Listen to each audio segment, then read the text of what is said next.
What constitutes acceptable training in the eyes of the CAA? This is a very, very good question. And it's actually quite a loaded question. Why do I say that? Okay, here's the point. Why do we do training? Do we do training because we have to, or do we do training because we want to? And the true answer is probably a hybrid, somewhere in the middle.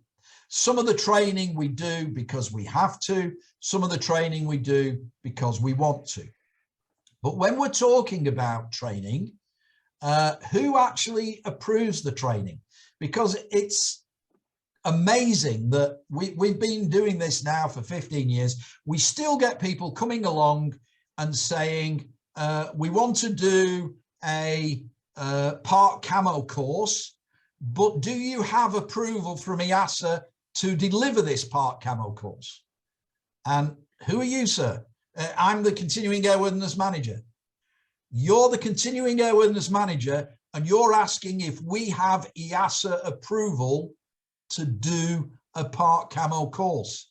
And I'm polite with this person, but I'm thinking, how did this person become the part camo manager without understanding how the EASA system works? And how the EASA system works is like this. And it's super clever, because when you go back in time to 2003, when they set up and they thought, how are we going to control what goes on in operators, in maintainers, in all these companies, in all these countries, how are we going to control it? And the answer is, we can't. Not the way the FAA do. We can't, because we can't have a central inspection. So what are we going to do? And the answer they came up with is what we now call quality assurance. And the answer is, we're going to put a person in every organization that is responsible to ensure that the organization follows our rules. We're going to call that person, and originally the quality manager, but they rebranded that person as the compliance manager. And so essentially the compliance manager is a plant, is a mole. They're in your organization, they're paid by you, but they're working for EASA because that's their job, to make sure that you're following the rules. So when you say what's acceptable training to the CAA, you're missing the point. The point is, what is the acceptable training to the compliance manager? And if the compliance manager says, I'm not sure, so well, how did you become the compliance manager? See where I'm going with this?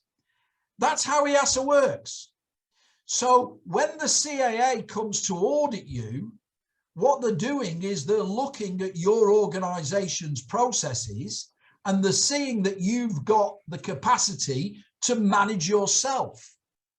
And if they do the job correctly, and that's not always guaranteed, because unfortunately within our system, we've got variability of standards.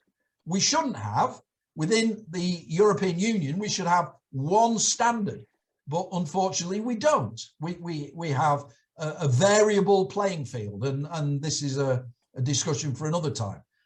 So a good place to look is on the Sofema frequently asked questions, either Sofema Online or Sofema Aviation Services, because we dig into understanding that the responsibility is the end user, and we will do everything.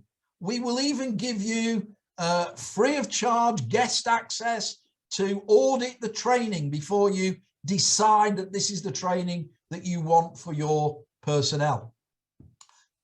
When you look at, for example, part camo, and have a look at the training requirements, so some companies look at it in very much detail and understand, for example, that AMC 20-20 is an important training.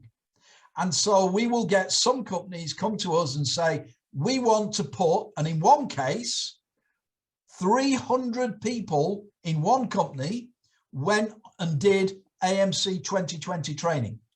In some countries, almost every single company does AMC 2020 training.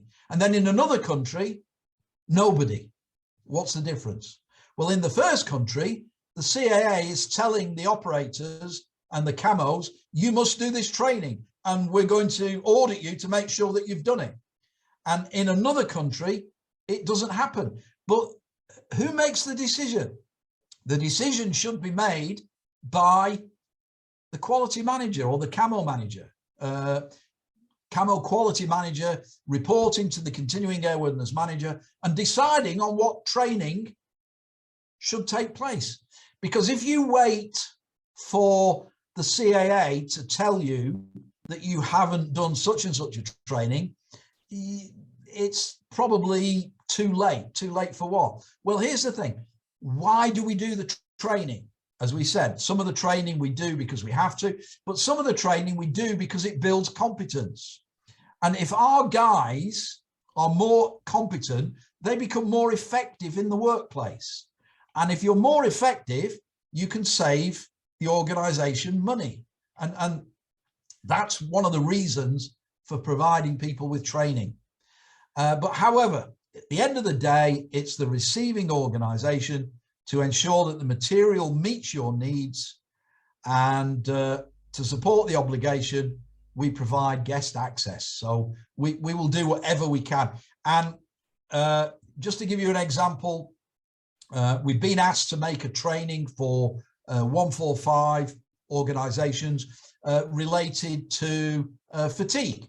And so within the next few weeks, maybe maximum 2 months, we'll have online fatigue training, because that's what the clients are asking for.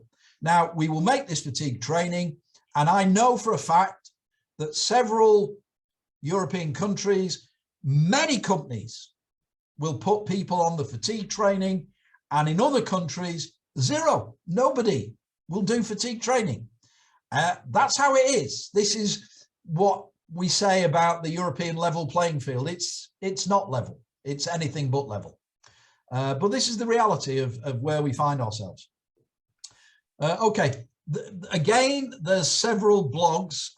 We can look at this one later if we've got time. We'll see if we've got time.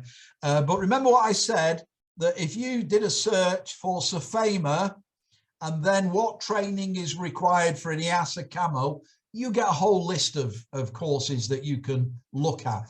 And all that information essentially has come from Part CAMO.